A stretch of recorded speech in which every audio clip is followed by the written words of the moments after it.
All right, a very good afternoon, everyone. Welcome.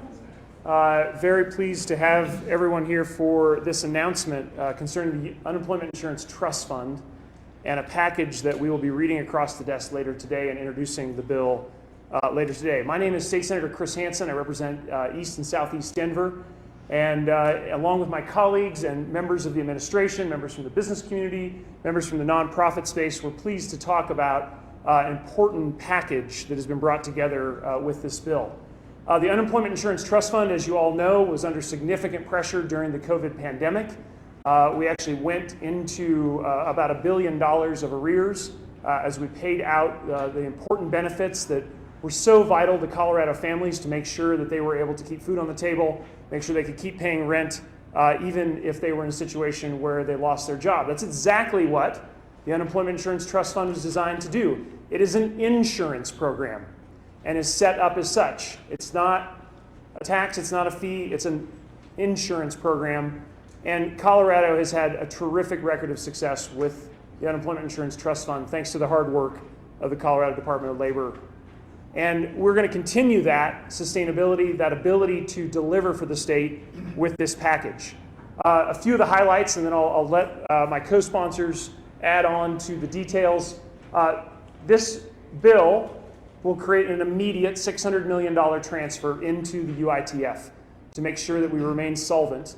And along with the regular premiums, the insurance premiums from the business and the employers, we will be back into the positive territory very shortly, combined with this payment.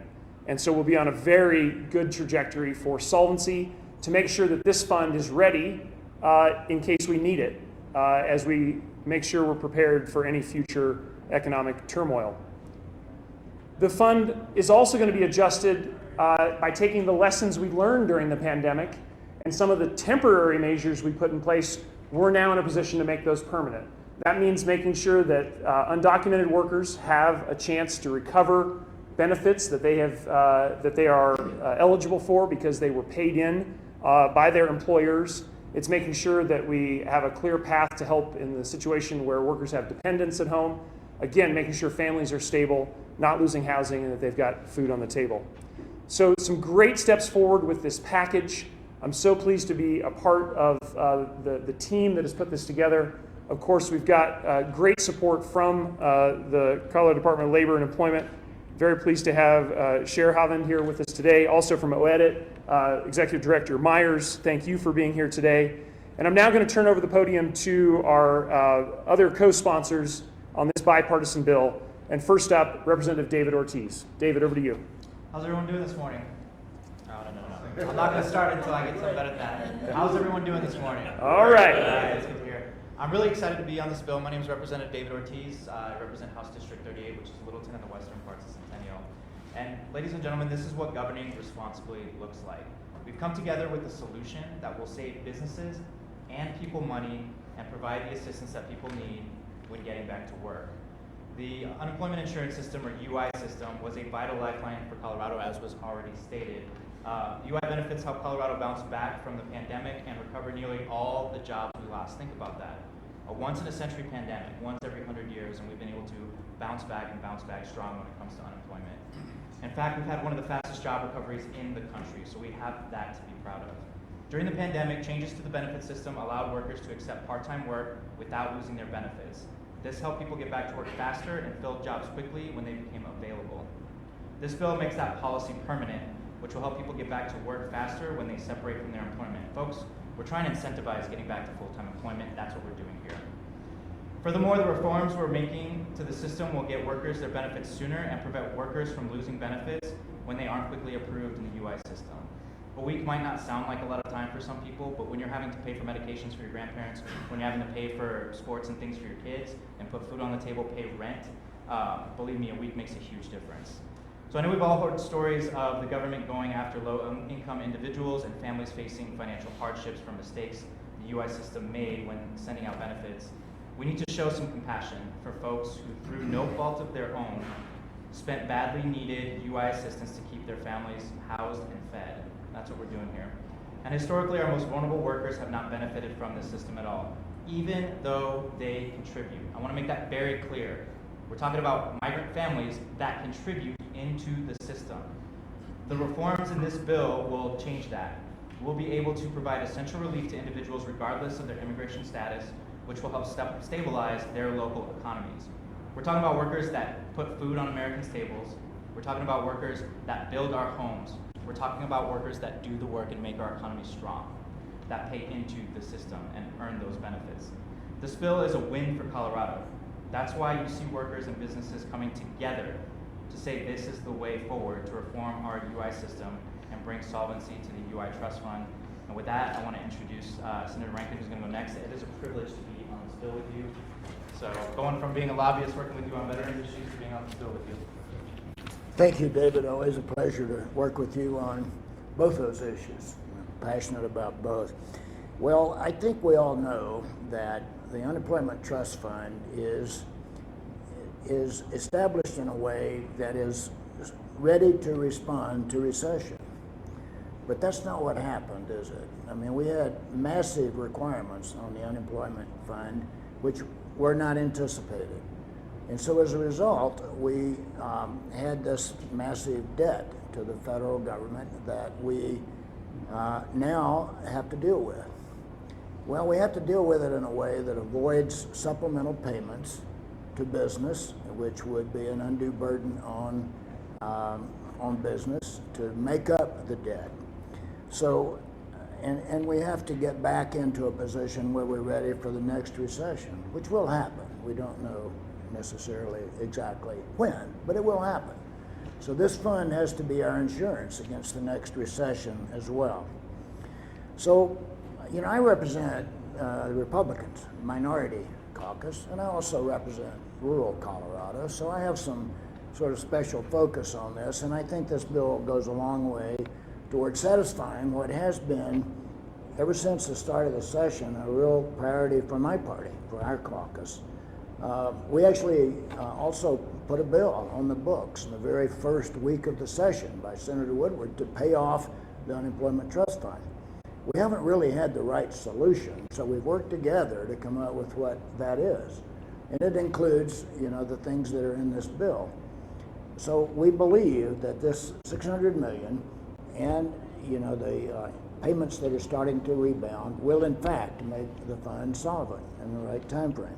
So we think it's the right numerical solution, the right formula solution for the bill.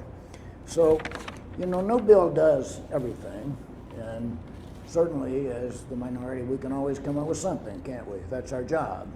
But, you know, this bill does accomplish most of the objectives that we wanted for the business community and from our perspective at the start. So I'm really proud to join in on the bill and be one of the sponsors, representing both myself and my own business interest and to as large extent my own minority caucus. So thank you all for your work on this.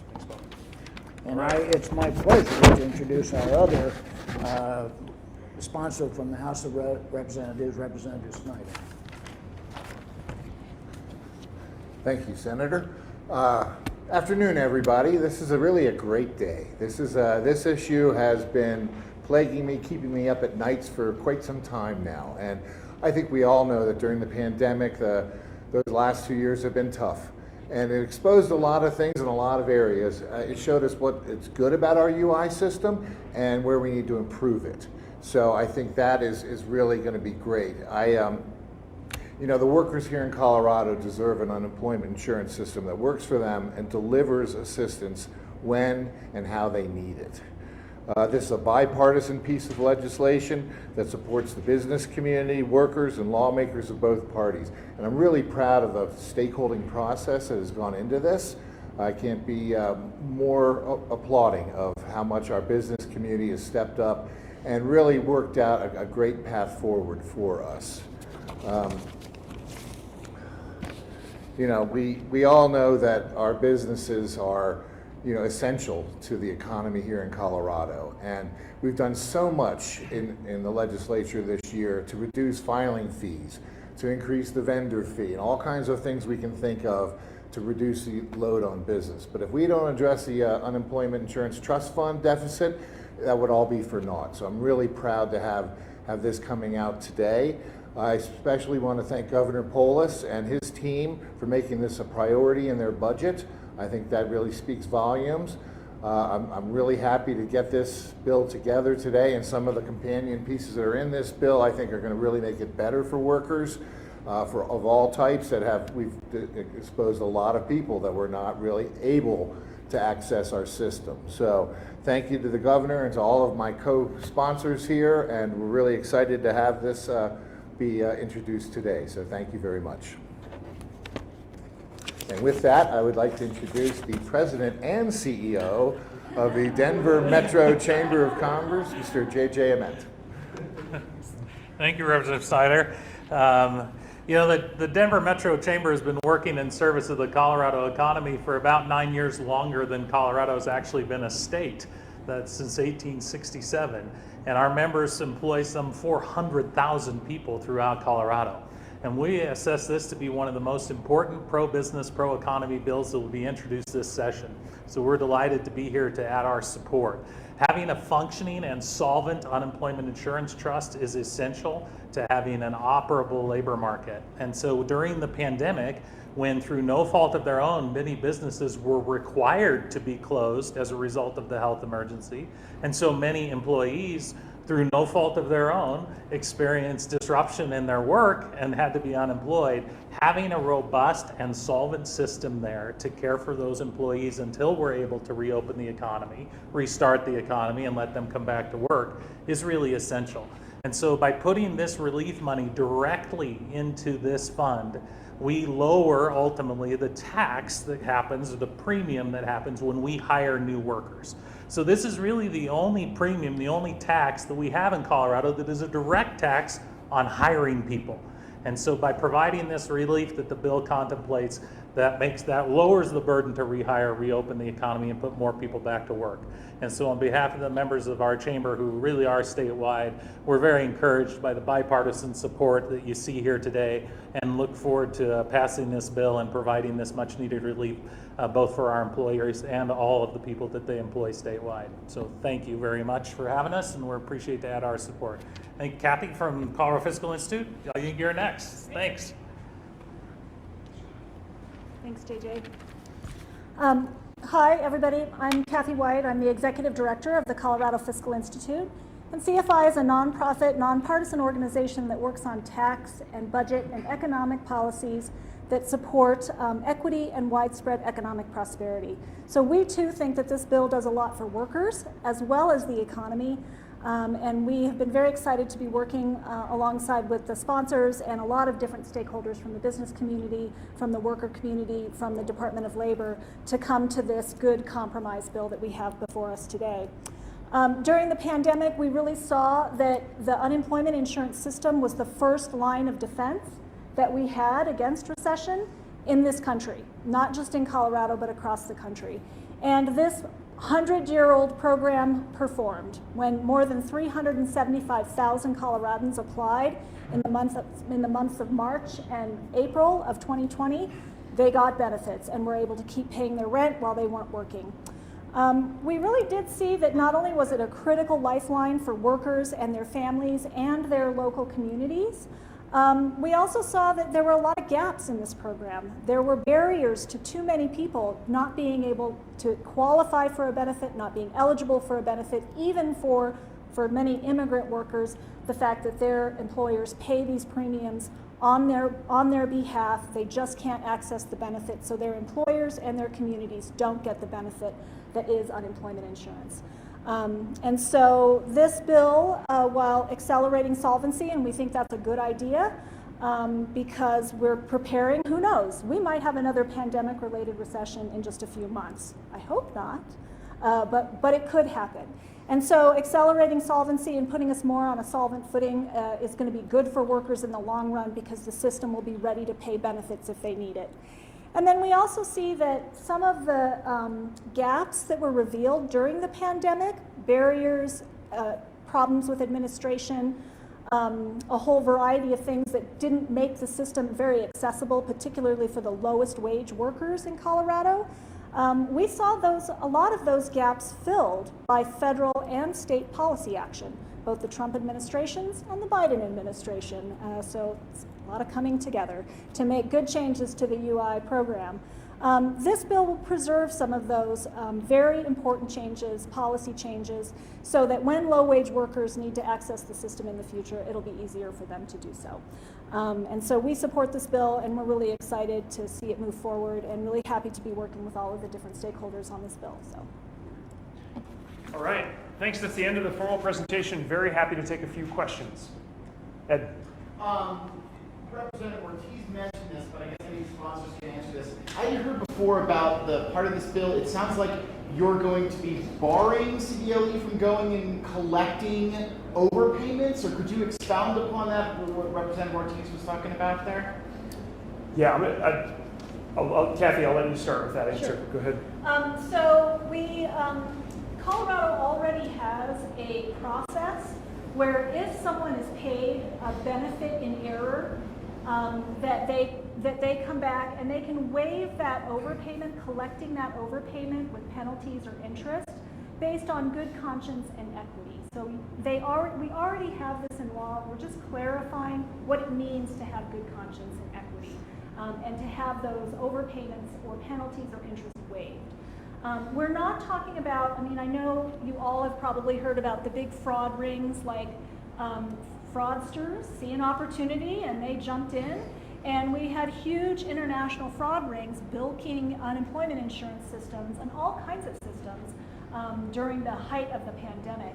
This is not that. These are people who are janitors who might have not had the right income data. And so they were paid a benefit that was either too much or for too long. And the department can sometimes come back a year later and ask for that person to repay that benefit. So they already have a process to say when that isn't a fair thing to be doing. It was an honest error, it was an agency error, it was an employer error. And so this is just clarifying the rules around when those waivers of overpayment collections would happen. Are there specific cutoffs for that? There are, and that part of that is like if it would be a financial hardship, and so we're defining that by a percentage of the federal poverty level. So adjudicators and people in the department, and maybe they can speak to this and their process more clearly, but when their adjudicators go to see whether or not good conscience requires them to waive this overpayment, or not collect on interest or penalties, that they have some guidelines. They just have guardrails to say, oh, this person meets this requirement because they fall below a certain percentage of the federal poverty level, or they were on SNAP, the food assistance benefits. So they're low income enough to be on welfare, or they're low income enough or not working enough to be on disability. I'll just quickly add, that is an existing process. The department was already doing that during the pandemic and before. Now we're providing some statutory guideline for that. And I know we've got the department in the room if you want to follow up with them on more specifics. All right, let's do a couple more. Anything else? Any other details? Ed? We talked about this last week. You didn't mention it today. Is there still a provision in here that would allow bonding if we need to bond to cut off the food, to get the food tax credit? Yeah, thanks for that follow-up, Ed. The answer is absolutely yes. We are providing that optionality for the department. And really the idea here is if we need bonding to lower the overall cost for the participants in the insurance, so therefore the cost to business, we have that bonding option built into the bill. And so it's really just trying to make sure that one of the very top goals of the bill, the $600 million transfer being the biggest piece of this, but bonding would be available if needed in the future. Right now, we don't think we're going to need it. We think the projections we're seeing, and if the economy stays in a solid footing, we don't think bonding will be needed, but we think it's an important option if it can lower overall costs for the system. And there are some scenarios where that could be the case. What were some of the sticking points in the negotiations of this bill, and how were they overcome? Super easy, straightforward negotiation. I don't know what you're talking about. No, it was complicated. You had folks that were wanting a larger transfer. You had folks who wanted a smaller transfer. You had different interests that were looking at expanded protections, beyond what we drafted in the bill. That's a very normal part of our process here. But I would say that we've, with the combination of the legislation we did a couple years ago to adjust the wage base for inflation and this bill today, we have put ourselves in a really strong position. And I am confident that we're not going to repeat some of the mistakes we've made in previous decades in the aftermath of recessions. We are in a different path now, and we've got a really clear trajectory to sustainability. All right, thanks everybody for being here today. Really appreciate your time.